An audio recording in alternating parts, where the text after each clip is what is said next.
Sir ఈ 14,000 కోట్ల రూపాయలు సడన్గా ఎలా వచ్చాయి?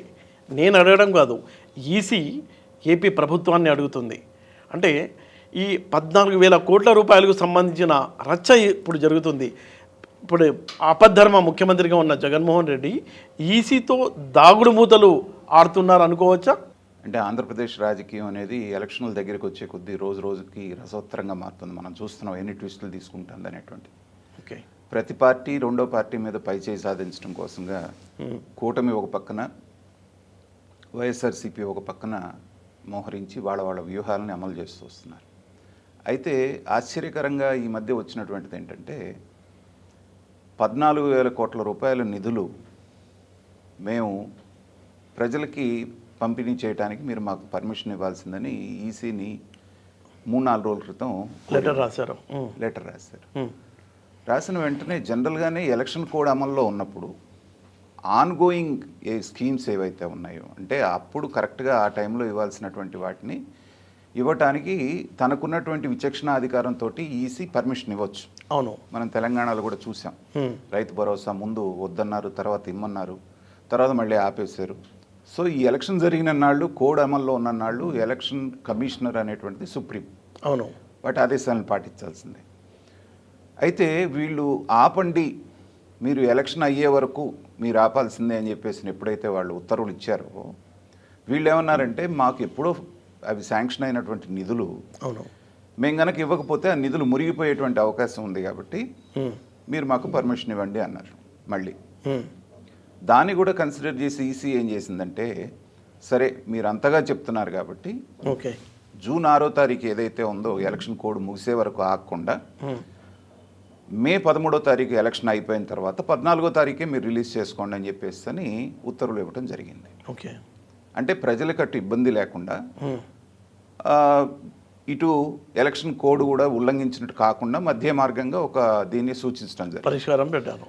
అయితే ఈ సందర్భంగా బయటపడ్డటువంటి విషయం ఏంటంటే, ప్రతిసారి జగన్మోహన్ రెడ్డి గారు నేను అక్క చెల్లెళ్ళకి అవ్వతాతలకి నేను బటన్ నొక్కుతున్నా అని చెప్పేసి ప్రతిసారి బటన్ నొక్కేది బూటకం అనేటువంటిది తెలిసింది. ఓకే, ఎందుకంటే ఎప్పుడో అక్టోబర్ నవంబర్లో ఇవ్వాల్సినటువంటి స్కీము జనవరిలో రిలీజ్ చేస్తానని చెప్పేసి అన్నారు వాళ్ళు. అప్పుడు ఇవ్వాల్సినవి జనవరిలో ఇవ్వాల్సినవి, దానికి జనవరిలో బటన్ నొక్కారు. అవును, అప్పుడు రావాలి కదా. అవును, బటన్ నొక్కిన వెంటనే అందరి అకౌంట్లో పడుతుందని అందరూ అనుకుంటున్నారు. ఆయన చెప్తున్నాడు కదా, నేరుగా బటన్ నేరుగా వెళ్ళిపోతుంది అన్నాడు. నేరుగా అనేది ఎప్పుడో ఆ రోజున జనవరిలో బటన్ నొక్కితే ఇవాళ మేలో ఉన్నాం మనం. ఇప్పుడు వరకు దాంట్లో వాళ్ళ పడనప్పుడు ఎలక్షన్ కోడ్ కనీసం పెట్టబోయే ముందైనా సరే అవును క్లియర్ చేసుకోవాలి కదా. అది చేయలేదు. జనవరిలో ఇవ్వాల్సినవి నొక్కినవి, ఫిబ్రవరిలో నొక్కినవి, మార్చిలో నొక్కినవి, ఈ 4-5 రకాలు ఏవైతే ఉన్నాయో, ఫీజు రియంబర్స్మెంట్ ఒకటి, దాంట్లో చేయూత ఒకటి, తర్వాత ఇన్పుట్ సబ్సిడీ, వీటికి సంబంధించిన 3-4 రకాలు దాదాపు 14,000 కోట్ల రూపాయలు అనేటప్పటికి ఏంటంటే వాళ్ళ ఉద్దేశం ఏంటంటే వీటన్నిటినీ కూడా అక్యుములేట్ చేసి కరెక్ట్గా ఒక 5 రోజుల ముందు 6 రోజుల ముందు ప్రజలకు పంచితే జగనన్న మాకు డబ్బులు ఇచ్చాడు కాబట్టి జగనన్న గుద్దుతారు అనేటువంటిది వాళ్ళ ఆలోచన. ఓకే, కానీ ఈసీ ఎలా ఆలోచిస్తుందంటే, కరెక్ట్గా 3-4 రోజుల ముందు వాళ్ళ అకౌంట్లో డబ్బు పట్టడం అంటే ఏంటంటే గవర్నమెంట్ సొమ్ముతోటి ఓటర్లని కొన్నట్టుగా భావన అక్కడ వస్తుంది. అవును, అది గవర్నమెంట్ సొమ్ము, ఇది కాదు. అవును, అది ఎప్పుడో ఇవ్వాల్సినటువంటి సొమ్ము, దాన్ని ఇప్పుడు ఇస్తే లెవెల్ ప్లేయింగ్ ఫీల్డ్ అంటారు. అంటే అన్ని పార్టీలకి సమానమైనటువంటి అవకాశాలు అక్కడ ఉండాలి. అవును, మిగతా పార్టీలకి ఆ అవకాశం దెబ్బతిన్నట్టుగా ఉంటుంది కాబట్టి మీరు అయిన తర్వాత ఇవ్వండి అంటే, వీళ్ళందరికీ అతి తెలివితేటలు బాగా ఎక్కువ. మనకి ఈ వైఎస్ఆర్సీపీ గవర్నమెంట్లో ఉన్నటువంటి ఆఫీసర్లకు కానివ్వండి, అధినేతకు కూడా అంత టీం వాళ్ళది దానికి దీని మీదే పనిచేస్తుంటారు. ఓకే, గవర్నమెంట్ కనుక వెళ్తే చివాట్లు పెడతారు కాబట్టి కోర్టులో కొంతమంది లబ్ధిదారుల ముసుగులో కొంతమందిని తీసుకెళ్లి కోర్టులో కేసు వేయించారు. ఓకే, ఏమని, అసలు ఈ డబ్బులు కనుక పడకపోతే మా జీవితాలే నాశనం అయిపోతాయి, 4 రోజులు ఆలస్యం అయిపోతే కొంపలు మునిగిపోతాయి అంటే నేను అంటున్నటువంటి భావన అది. అంతే కదా. సో మాకు ఇమ్మీడియట్గా రిలీజ్ చేయాలి అనేటువంటిది వాళ్ళు కోర్టులో వేయటం జరిగింది. కోర్టు కూడా ఎంత విచిత్రమైనటువంటి తీర్పు ఇచ్చిందంటే, సాధారణంగా ఎలక్షన్ కోడ్ అమల్లోకి వచ్చిన తర్వాత ఎలక్షన్ కమిషన్ విధుల్లోకి కోర్టులు కూడా జోక్యం చేసుకో, కొన్ని సుప్రీంకోర్టు గైడ్ లైన్స్ ఉన్నాయి దానికి. వాటిని ఇది చేస్తూ అటు ఇటు కానటువంటి జడ్జిమెంట్ ఒకటి ఇచ్చింది.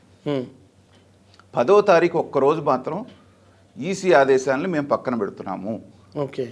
11, 12, 13 తారీఖులో మాత్రం మీరు ఎలాంటి నగదు ట్రాన్స్ఫర్ చేయడానికి లేదు అని చెప్పి 10వ తారీఖు మాత్రమే వాళ్ళకి ఒక వెసులుబాటు కల్పించింది. అది కూడా ఎవరికి? గవర్నమెంట్కి కాదు, లబ్ధిదారులకు చెప్పింది. ఓకే. సో ఇది లబ్ధిదారులు దాన్ని గవర్నమెంట్కి ఇన్ఫార్మ్ చేస్తే గవర్నమెంట్ మళ్ళీ ఖచ్చితంగా ఈసీ పర్మిషన్ తీసుకోవాలి. అవును, ఈరోజు అయిపోయింది కదా డే. సో ఈసీ పర్మిషన్ కోసం పొద్దున వాళ్ళు ఆగమేఘాల మీద లెటర్ రాస్తే ఈసీ చాలా రకాలైనటువంటి ప్రశ్నలు వేసింది. అంటే అక్కడ ఉన్న వాళ్ళు ఇలాంటి మేధావులు కాదు కదా, నికార్సైన మేధావులు ఉంటారు అక్కడ. అవును. అసలు ఎప్పుడో ఇవ్వాల్సినటువంటి దానికి జనవరిలో మీరు బటన్ నొక్కటం ఏంటి? జనవరిలో బటన్ నొక్కిన తర్వాత ఇవాల్టి వరకు వాళ్ళ ఖాతాల్లో ఎందుకు పడలేదు? వివిధ రకాలైనటువంటి స్కీమ్స్ అన్నింటినీ అక్యుములేట్ చేసి ఈసీ నిలదీసింది ఈ క్వశ్చన్లని. ఖచ్చితంగా లెటర్ రాసింది సెంట్రల్ ఎలక్షన్ కమిషన్. అవును, అది ఒక పార్ట్. రెండవది ఏ స్కీమ్ కింద ఎంతెంత నిధులు ఇవ్వాలి, ఎప్పుడు బటన్ నొక్కారో కూడా క్లియర్గా రాసింది ఆ లెటర్లో ఈసీ. రాస్తూ ఇదొక పార్ట్. రెండవ పార్టు, అసలు ఇన్నాళ్ళు ఇవ్వటానికి లేనటువంటి నిధులు అకస్మాత్తుగా 14,000 కోట్ల రూపాయల నిధులు ఎక్కడి నుంచి వచ్చినాయి మీకు? ఓకే. ఇది ప్రధానమైనటువంటి ప్రశ్న. ఎందుకంటే ప్రతి నెల పోయి జీతాల కోసం వాటి కోసం వీటి కోసం అప్పులు 2,000, 3 కోట్లు, 4,000 కోట్లు, 5,000 కోట్లు తెచ్చుకుంటున్నాం. మీకు అసలు ఈ 14,000 కోట్లు ఒక్కసారిగా ఎక్కడి నుంచి వచ్చినాయి? ఓకే. ఈ డబ్బు వెనక నుంచి ఉందా, ఇప్పుడు వచ్చిందా, ఎక్కడి నుంచి వచ్చిందని మాకు వివరాలు 3 గంటల లోపలే మీరు మాకు తెలియచేయాలని ఒక టైం బౌండ్గా వాళ్ళు ఒక లెటర్ రాశారు. రాస్తూ ఇంకేం అడిగారంటే, ఇది ఇవాళే ఇవ్వకపోతే ఏం కొంపలు మునిగిపోతాయి, ఓకే, ప్రజలకు వచ్చేటువంటి నష్టం ఏంటి, తిరగబడిపోయేది ఏంటి అనేటువంటి ప్రశ్న కూడా వాళ్ళు వేయటం జరిగింది. దాని దగ్గర వీళ్ళ దగ్గర సరైనటువంటి సమాధానం లేదు. ఓకే. అందుకని ఏదో ఇప్పుడు వరకు వస్తున్నటువంటి వార్తల్లో అయితే ఏదో సమాధానం ఇచ్చారు. ఇంతకు డబ్బులు ఉన్నాయా లేవా అక్కడ? 14,000 డబ్బులు లేకుండా ఉండవు. ఎందుకంటే ఈ డబ్బులు అప్పో సొప్పో తెచ్చి ఎక్కడి నుంచి తెచ్చి అక్యుములేట్ చేసి పెట్టుంటారు అక్కడ. ఓకే. సో బటన్ నొక్కగానే ఏంటంటే 14,000 కోట్ల రూపాయలు అంటే మామూలు విషయం కాదు కదా. అవును, అవును. సో ఒక్కొక్కరికి కొంతమందికి చేయొద్దు అంటే ఒక 10,000, 15,000 అట్లా ఫీజు రీఎంబర్స్మెంట్ పెద్ద మొత్తంలో వెళ్తాయి. అవును. మీరు ఎలక్షన్లో ఓటుకు పంచాలంటే ఎంత పంచుతారు? మహా అయితే 1,000 రూపాయలు లేదా 2,000, మహా అయితే 3,000. అవును. కానీ ఇది పెద్ద మొత్తంలో ఒకసారి పడుతుంది కాబట్టి దీన్ని మనం ఎన్కాష్ చేసుకోవచ్చు అనేటువంటి ఆలోచనలో వాళ్ళు ఉన్నారు. ఓకే. ఈసీ అడుగుతున్నటువంటి జెన్యూన్ ప్రశ్న ఒక్కటే, ఇన్నాళ్ళు దాదాపు 4 నెలల పాటు మీరు వాళ్ళకి ఇస్తామని చెప్పి బటన్ నొక్కి ఇవ్వకుండా ఉన్నారు. అవును. ఈ 3 రోజుల్లో మునిగిపోయేటువంటి కొంపలేంటి అనేటువంటిది. సో ఇప్పటి వరకు మనకున్న సమాచారం ప్రకారంగా వాళ్ళు ఇచ్చినటువంటి సమాధానం మీద ఇంకా ఈసీ ఏమీ నిర్ణయం తీసుకోలేదు. తీసుకునే అవకాశం కూడా కనపడట్లేదు. ఎందుకంటే 5 అయిపోతుంది. ఏదున్నా కూడా వర్కింగ్ అవర్స్ లోపలే జరగాలి ఏదున్నా కూడా. సో దాని మీద ఏమి క్లారిటీ వస్తుందనేది చూడాలి. అయితే ఈసీ మాత్రం ఇలాంటి వాటిని ఖచ్చితంగా, ఎందుకంటే కొన్ని సందర్భాల్లో కోర్టుల కంటే కూడా ఈసీకి ఎక్కువ అధికారాలు ఉంటాయి ఎలక్షన్ టైంలో మాత్రం. అవును. కొన్ని విధుల్లో వాళ్ళు కూడా జోక్యం చేసుకోరు. సరైనటువంటి జస్టిఫికేషన్ మేము ఇది నమ్మలేదు, ఇది వాళ్ళకి లంచంలాగా ఇస్తున్నారని మేము అనుకుంటున్నాం కాబట్టి ఆపుతున్నాం అన్నా కానీ కోర్టు చేయగలిగింది ఏం లేదు. కాబట్టి ఇలాంటివి జరగచ్చు. అయితే కొసమెరుపు ఏంటంటే వీళ్ళు అర్థం చేసుకోలేనిది ఏంటంటే, ఒకసారి జనంలో మీ మీద వ్యతిరేకత వస్తే మీరు ఎన్ని పప్పు బెల్లాల్లాగా ఎన్ని పంచినా కూడా జనాలు వాళ్ళు చేయాలనుకున్నది చేస్తారు, వాళ్ళు వేయాలనుకున్న వాళ్ళకి వేస్తారు. దీనికి ఉదాహరణే 2019 ఎలక్షన్స్లో చంద్రబాబు నాయుడు గారు పసుపు కుంకుమ కింద, అది యాక్చువల్గా ఏంటంటే రుణమాఫీ కోసం పెట్టుకున్నటువంటి డబ్బులు, వాటిని కూడా ఆపి ఒక్కొక్క మహిళకి 10,000 రూపాయల చొప్పున ఆయన అకౌంట్లో వేశారు ఎలక్షన్ ముందు. ఏమైంది? గెలిపించారా? 23 సీట్లు ఇచ్చారు. అందుకని ఏంటంటే ఈ పిచ్చి పిచ్చి ప్రలాపనలన్నీ ప్రయత్నాలన్నీ ఏంటంటే ఏదో దింపుడు కళ్ళం ఆశలాగే ఉంటుంది. కానీ ఒకవేళ ఈసీ పర్మిషన్ ఇచ్చి వాళ్ళు డబ్బులు ఇచ్చినా కూడా ప్రజలు ఆల్రెడీ నిర్ణయించుకొని ఉన్నారు. దాని మూలన ఏం జరుగుతుంది అనేటువంటిది మనం చూడాలి. ఇప్పుడు మారే ట్రెండ్ అయితే ఏం లేదు, ప్రజలు అయితే డిసైడ్ అయిపోయారు ఎవరికి ఇవ్వాలి అనేది. మీకు ఒక నెల రోజుల ముందే వాళ్ళు డిసైడ్ అయిపోయారు.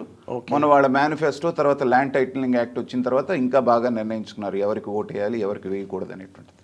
కాబట్టి ఇలాంటి గిమిక్స్ ఏమి పనిచేయవు అనేది నా ఒపీనియన్.